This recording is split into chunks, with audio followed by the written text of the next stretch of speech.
So, chapter 36 of 2 Blue Vortex, titled Parental Love. We have Amato standing on the cover, wearing his Shinobi Gucci tracksuit. Okay, I don't know where he got it from. Who's the fashion designer in Konoha that's gotten everybody dressing like this? Okay, I don't know. Open shirts, jackets with belts. Everybody's wearing jackets with belts, baggy clothes. That's how everybody dresses, even the old timer like Amato. But anyway, that's neither here or there. The chapter starts off going into Amato's plan, okay? The discussion he had with Kawaki before they started moving on Kashin Koji, okay? And all we kind of get from this, the only insight we get from this is Amato emphasizing how this is for his daughter. And outside of that, they have this dialogue about how Amato speaks about this is only for his daughter, this is all he wants, and they also kind of highlight the fact that Kawaki does not care. He doesn't even want to hear more. He's just fine with knowing that this plan isn't going to ruin anything Kawaki personally wants or wants to do, right? It's not going to get in the way of the Shinju, so he's fine with it. He says, I'll help you.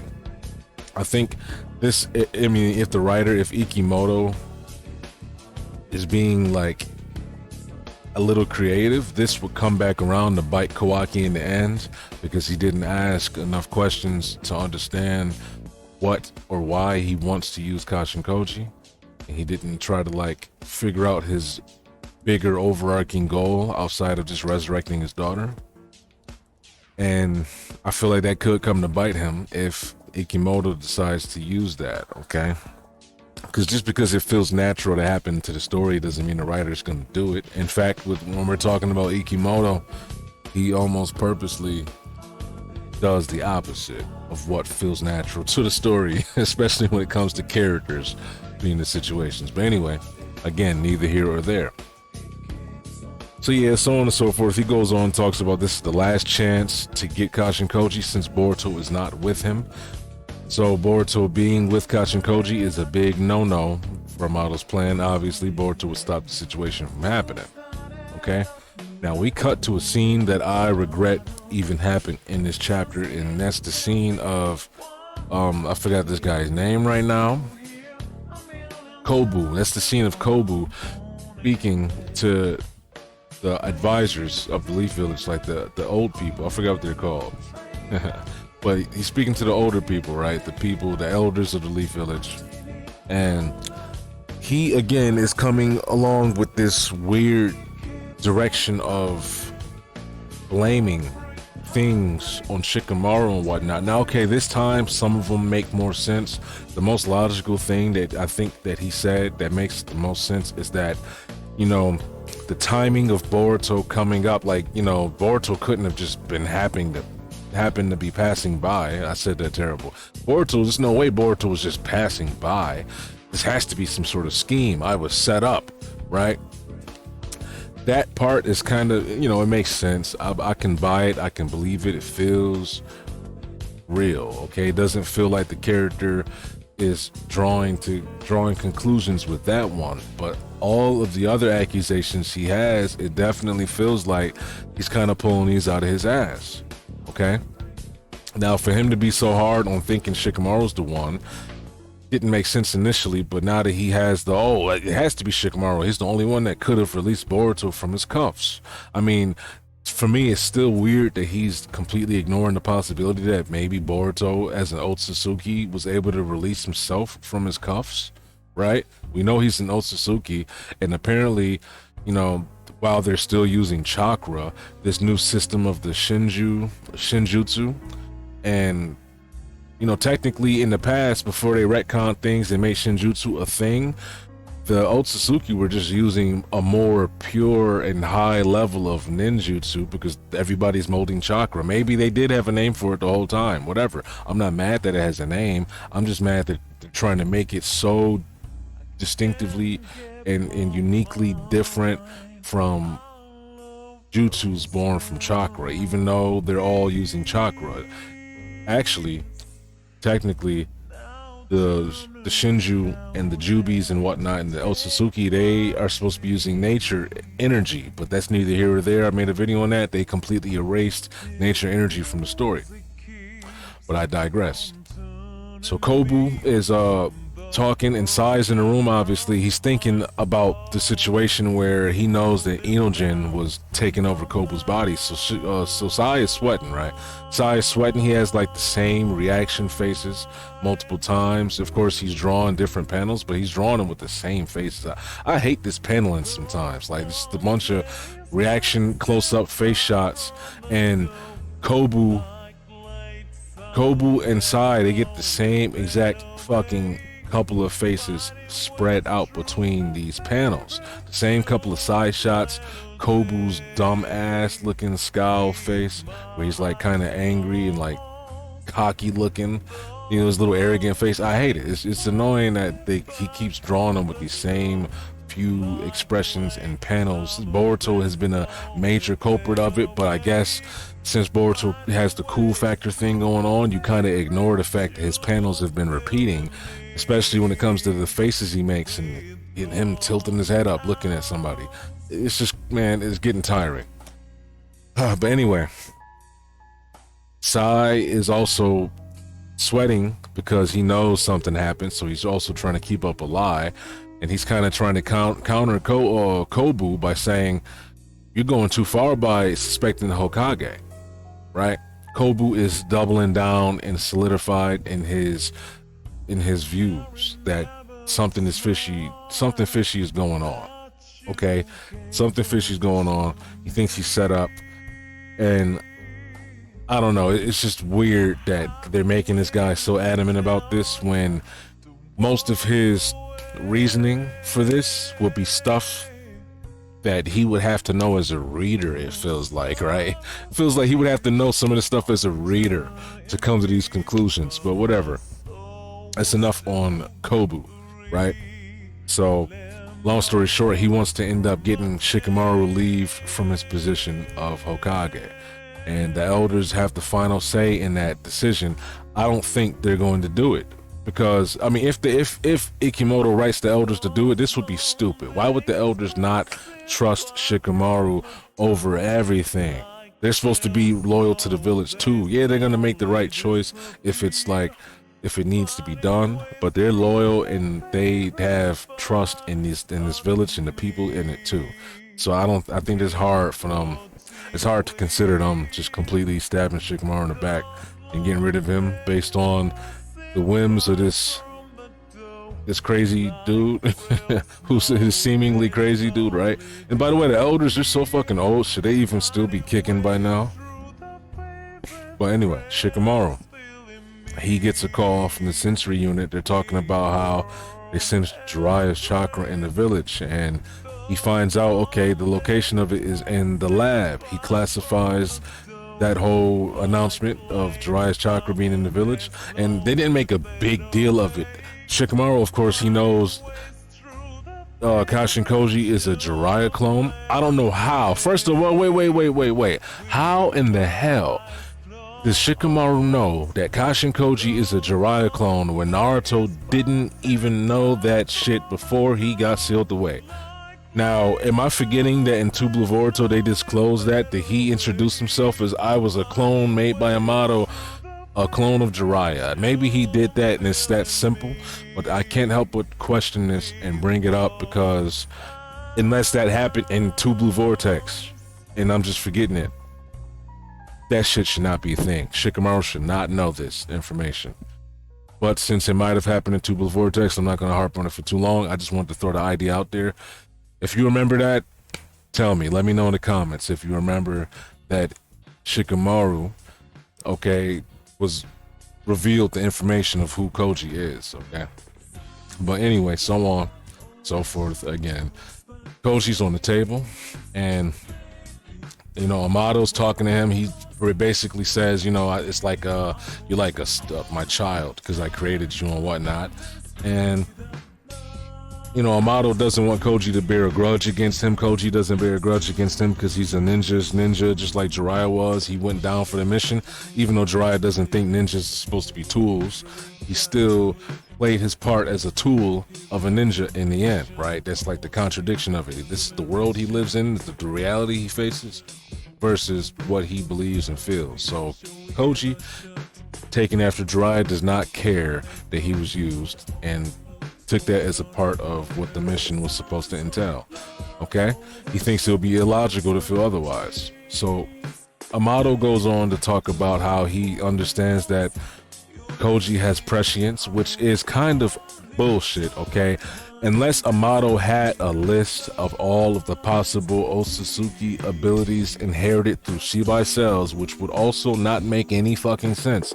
If they had him understand what jutsus and shinjutsus could potentially be inherited through this god cells, if he can just find it out and he scanned his blood and it appeared on the data sheet, oh, he has prescience, oh, he has this, oh, he has almighty push, that would be complete bullshit. Because not only is his science, like I said in my previous video, his science kind of has this no explanation, ungrounded, unrealistic, contrived feel to it. That he's like reprogramming brain waves and, oh, I can adjust your brain. What type of fucking machine does he have to do this? Yeah, I understand it's futuristic, science fiction, so he might just have a brainwave machine, right?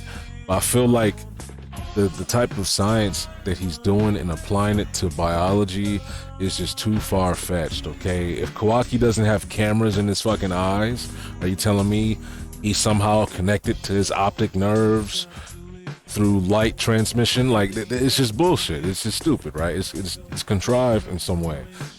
But anyway, I keep doing that, going on a rant. So he knows he has a shinjutsu somehow, some way. And he knows how it works, that you get updates every 4 days, and he just seen through it all. He knows the flaw in the ability now, logically, because he understands it. He should know that there's a blind spot logically.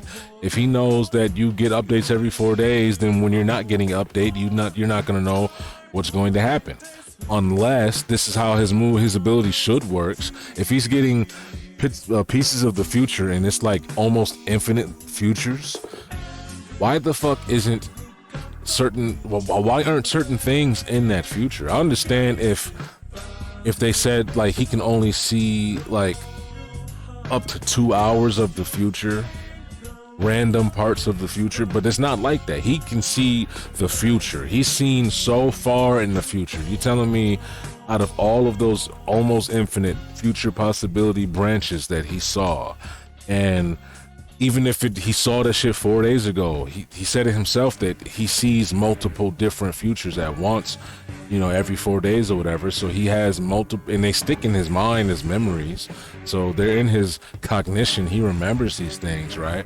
You telling me that he couldn't see that Amato might try to kidnap him 4 days ago as one of the possible futures? And this is just a small sequence of events. I just hate how, as the story progressed, they kind of try to, not retcon, but I mean, you can call it that if you want, I guess, but they kind of try to change the inner workings of his ability to kind of fit this rapidly developing story. So it can, they're trying to contain his ability that was written to be almost overpowered, right? All-seeing, all-knowing. They quickly nerfed that shit. And it seems like it's still a couple blind spots as far as the reader goes, and into what exactly he can see, right? I'm still curious on what future did he see of Boruto living long enough through the Shinju threat that he learned flying Rajing and all these other techniques after training with Sasuke, and Sasuke got sealed up. What future did he live long enough and survive against the Shinju to learn this stuff in the present? Because I thought that he couldn't have gotten strong enough to fight the Shinju if he didn't learn the stuff from his future self. So what future Boruto, without prescience, learned all of these things on his own time?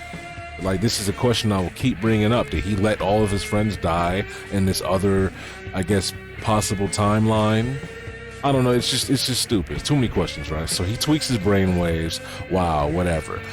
And you know, he says, I'm sure Ada will see this anyway. I can imagine that Amato, since he knows Ada is gonna go and see this situation anyway, and we're gonna get into it later, but Kashin Koji does ask Ada to see what Amato did to him. I can imagine that when Ada goes back in time to view that scene, Amato has also left a message for her in real time, right? He's probably just speaking out loud, addressing her, knowing that in the future she's going to go back and see this past interaction. So when she goes to see it, he's effectively talking directly to her in the present day, right? I feel like he can be saying something out loud like, Ada, I know Kashin Koji's gonna ask you to, you know, to see what I did to him, but please don't tell him this one thing. You can tell him whatever, just keep this part hidden. Like, I can imagine him doing that, right? But Ada probably won't do that because she hates him. But then again, at the same time, me doubting the writer again, I feel like the hate that Ada has for him isn't even a thing anymore. It doesn't even matter, right? They want revenge on him for stealing their lives and childhood and their youth and all that and turn them into robots. Ada and her brother did. But they don't even care anymore, it seems like. Yeah, you can argue that, yeah, they're not gonna touch him because he's being useful to the village that they're living in right now for safety and protection, I guess. But man, whatever. Before the Shinju pulled up, they weren't living here for safety. There was nobody that was a threat to them, you know, so whatever. Anyway, so yeah, he apologizes. He says, yeah, you know, your prescience is a valuable asset to all of us, and it has a big flaw like the one I just took advantage of, so on and so forth. And now he's telling him that since he altered his brain waves and his mind is more active and stimulated, I guess is thinking way faster now or whatever, I don't know, he's gonna see futures more quickly, okay? And this is when he mentions, I'm your creator, so I feel this on a parental level on some level, right? And then he releases him, sends him on his way, but not before showing him his daughter and saying, this is my daughter, Akabe's clone, right? So to all the people thinking this is Akabe's real body, no, it's not. Because why would he have Delta in the first place if his daughter still had a real body that was, you know, preserved to some extent? Not alive, but I guess not decomposed, right? His real daughter is most likely decomposed and dead. I wonder how it happened. I wonder if we'll get the flashback. I hope we do. That's something I actually do kind of want to know, like, just to get it over with. And I hope it's decent or good, because then me wanting it will have no purpose anymore. But yeah, so he's showing him the clone, and he asks Kashin Koji, like, you know, this is the clone of my daughter. Kawaki's gonna implant the karma mark onto it, and then that's going to bring her back into existence like Otsutsuki Resurrection. Tell me, Koji, have you seen any future of Kawaki implanting the karma into this clone? Now this makes me question again, how the fuck did Kashin Koji not see Amato taking him and capturing him, but he clearly has seen way further in the head and way further in the future events. I said that wrong. Events that are way further in the future, like his daughter possibly getting a karma implanted on her, which is a future that's got to be so far away that's not even relevant right now, but he still saw it. He wasn't trying to see it on his own. He can't help but see it, right? So you telling me he couldn't see Amato kidnapping him? I think that is complete bullshit. It's complete bullshit. If this dude can see a possible future of Kawaki ended up getting killed in the distant future, or Inogen learning a technique in the future, like the way future, not like a couple months from now, you know, in the way distant future. He's seen Inogen learn techniques from when Himawari died and so on and so forth, and remember that the Shinju attacked a little sooner, so that shit would have happened later, right? But it just makes no sense, right? It makes no sense how he could not see himself getting kidnapped, even with a 4 days ago update. When did he see the future of Kawaki not implanting the karma on his daughter? Was that also 4 days ago? Or was it like 8 days ago? Or I mean, I guess a couple weeks ago when he did his first one, right? How many days have fucking passed if you get an update every 4 days? After 2 updates, your week is over. You're going into the next week, right? When Mamushi attacked, I guess it was like a slight skip in time. So, you know, I guess they comfort themselves there. But I just hate how he couldn't see this future or even a part of it. Like, if he saw parts of this but didn't know how it would come about, cool. But he didn't even know this would have been a fucking thing, which is stupid to me. But he's supposed to know these other future events that aren't even in line to happen right now at all. None of this is in line to happen right now. Jorah's not even active. He didn't even want to participate in the last fight. So he sees Jorah killing Kawaki, something that he just casually mentioned right now, right? I don't think it's gonna happen, but like, damn. Can we get a solid, grounded explanation for things, a grounded progression of events, a grounded progression in the power? I don't know. So Amato says, yeah, I look forward to the next update, man. Shikamaru looking like a useless fucking Hokage. Can't get inside of the science room that he appointed this stranger villain man into. This dude put a bomb collar on his son's neck, even though it was a dud. He's given him his own room, and Shikamaru, you're a ninja. You're telling me none of the other shinobi at his disposal? He doesn't have an Anbu Black Ops member watching Koji secretly, nothing like that. He doesn't have anybody watching him except for Sumire, who's not even in the room all the time. That's stupid. That's dumb as fuck. Why is Shikamaru, why is there not like a master code? Or like, how come there's not like a secret way Shikamaru can sneak and eavesdrop on him despite the code being switched? Because wouldn't Shikamaru have foreseen this dude switching the code because he's a genius scientist? And who most likely would want to value his privacy to do schemish things and skulk about? I don't know, bro. This is, I hate it, man. I hate it. Why is Shikamaru tapping on a button like, damn, he changed the code again? Now, what if he was in there with Tamari? He's gonna keep tapping on buttons? You know what I mean? Like, okay, let's stop. Let's keep going, because it's about to be over, okay? So Boruto gets back to Koji place. Okay, Koji says, I'll tell you later. Something happened. Yes, it did. He contacts Inojin. They set up the transmission jutsu again so that everybody's back live. It reminds me of Dispatch. When, you know, the dispatch, they had something to do, and now the call's back on. Okay, good. We're calm. Everybody, you hear me? Okay, good. That's what Koji just did. Everybody can hear him again. Amato's plotting something. He wants Ada to look into it. Ada said, stop bossing me around. It's annoying.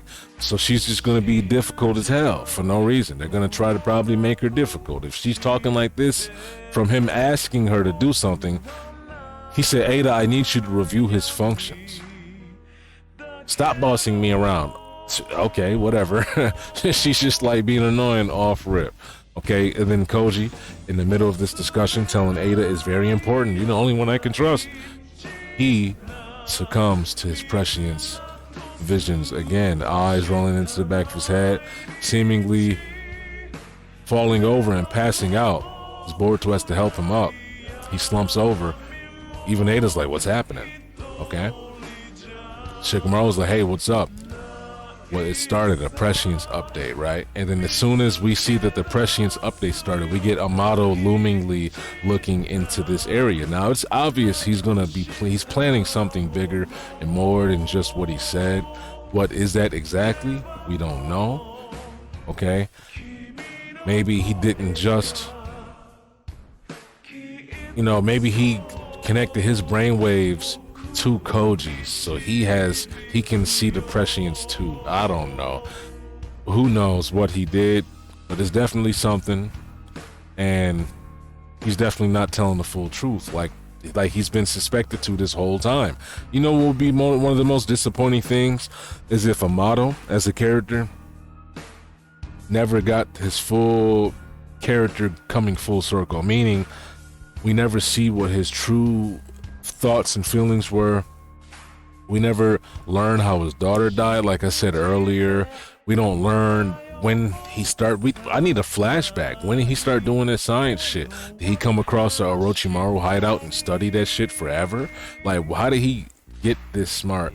How does he know the things he knows? Because if he's doing fucking cyborg ninja tech in this day and age, then that means he had access to that shit when Shippuden was happening.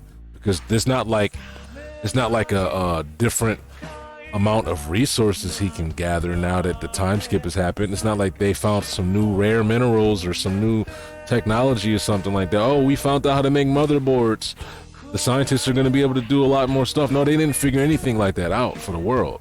So he's just living in this world able to do this shit because this shit is possible, right? It's possible, so he can do it. You can make clones of people that are also fucking robots and have cybernetics, and you can see through their eyes like a camera, even though they probably have real biological eyeballs. It's stupid, right?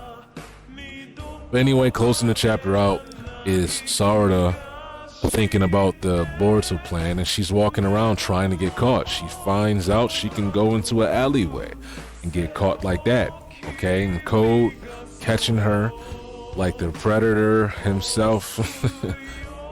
Code Tepesh Diddy, Count Diddy, Code Dracula, okay? He is pulling up on Sarada with this new weird arm that, lo and behold, it does some bullshit, okay? He can just magically not only sense chakra, but apparently pull chakra toward him.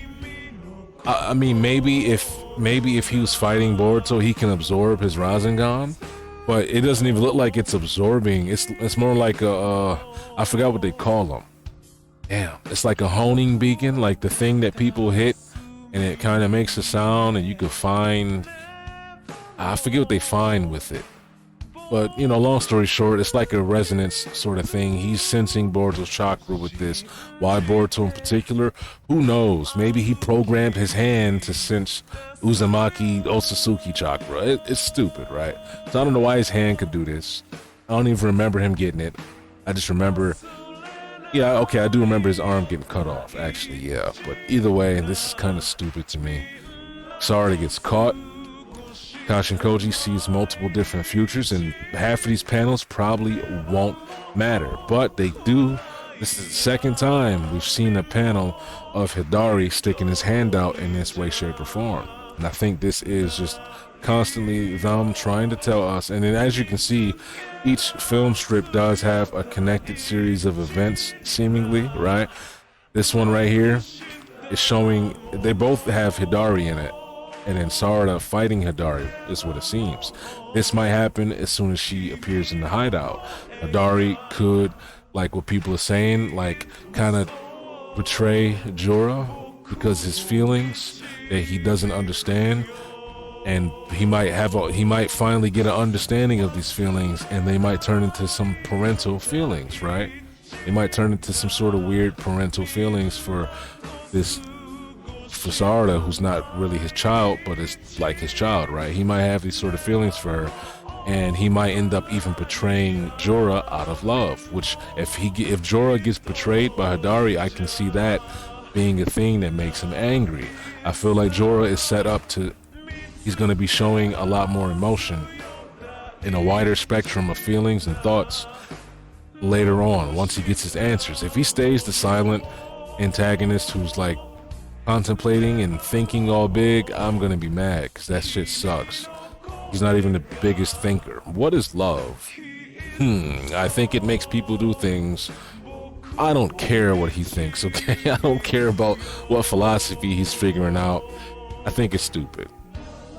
But those film strips, I would not be surprised if they don't show us an actual more connected series of events. Now, what is this panel with Sarada? What kind of Pope, I don't know what the hell they're drawing with her, but okay. Code has her face down, and she's getting pushed into the claw marks, and Kashin Koji tells Boruto that this is about to happen. Your plan is failing, okay? As she's saying that, what happens? Sarada's getting transported, okay? He senses Boruto's chakra emanating from her, and he somehow, like I was saying earlier, he magnetizes or attracts Boruto's chakra. He attracts Boruto's chakra to himself. My bad, I just yawned. I might not even cut that out. I'm tired. But he attracts his chakra to him, and he deduces that, oh, this is how he's teleporting. I don't know how he would go from not knowing that how Boruto was teleporting. He never seen him use the marks, but now he knows that he's using the marks to teleport. Everybody's just they have great deduction skills, even though they're missing big parts of the puzzle, okay? Crazy. But Sarada tries the Mangekyo on code, it doesn't work. Boruto teleports to where she's at, and she's already gone. Now, Kashin Koji was telling Boruto, hold on, don't go, and he's going to tell him something's going to happen to him. Now, is he going to say you'll lose control? Is he going to say you'll get captured too? Right? What was he going to say? I can't see Code capturing Boruto unless Boruto lets it happen because he wants to save Sarada. Okay? And apparently his plan, wherever the Ten Tails hideout is, his plan was to teleport directly to that shit. So he was going to teleport there, but I guess since the stipulation, the bullshit stipulation they gave us with, oh, if Boruto's not in a fight, he can, he can focus on it and just teleport. But if he's in a fight, then he can't focus at all to teleport somewhere, even though the first chapter literally showed us him teleporting out of that fucking hideout area, which seems like it was in a different dimension. He teleported from there while he was getting attacked by all of the Shinju. He teleported out of that spot in the first chapter. Just for them to later on say, well, if he's fighting, he can't focus, so flying Rajing is almost useless while he's fighting. He can't focus his chakra. It's stupid. He just did it in the first chapter. But wow, whatever. I think I'm done. This was a one-shot Boruto chapter review, and I think I have nothing else to say. If I have anything else to add, I'll put it in the comments below. Until then, I'm out. I know I'm hard on Boruto, but somebody has to be, because a lot of people just love the series, and when bullshit happens, they eat it up. Look at this panel. My bad. Look at this panel right here. Same face in both of these panels. I won't be surprised. No, I can tell he didn't copy and paste it. He actually drew it twice. But still, it's just like the same reaction every time, dude. I think Boruto's made this face multiple times already. Man, it's just boring to see his paneling sometimes. When it's so fucking boring, it's like he'll build up a scene with 4 establishing shots, like slowly revealing Code pulling the pins out of her, all in one box up top. Man, I feel like sometimes he takes too long to establish the main scene or the main shot for what the panel is building up to her. But whatever, now I'm on a rant. Like I said, I'm out. I'll see y'all around.